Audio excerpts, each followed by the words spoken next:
In Washington, NATO is rebuking China as being a, quote, decisive enabler of Russia and the war in Ukraine.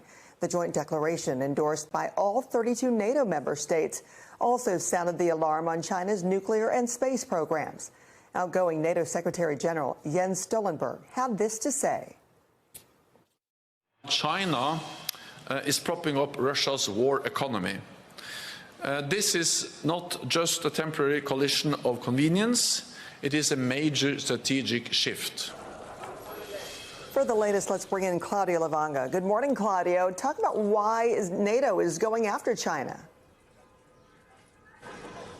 Good morning, Francis. Well, essentially in that final statement, NATO leaders are making the strongest accusation so far that China is playing a much bigger role in the war in Ukraine than it has claimed so far. Now, China has insisted, or it is insisting, that it does not provide direct military assistance to Russia, especially in the war in Ukraine. But NATO leaders are accusing it of providing or supplying components for military equipment as well as chemicals for explosives, essentially the ingredients for Russia's war machine, which increased dramatically the threat that Russia poses against its neighbors, including, of course, Ukraine and also NATO allies. Well, now this is, as I mentioned, the strongest accusation that NATO is making against China since the start of the invasion of Ukraine in 2022, and also the strongest accusation so far that it is involved directly in that war. Now, in that final statement, NATO leaders, as a consequence, urged China to stop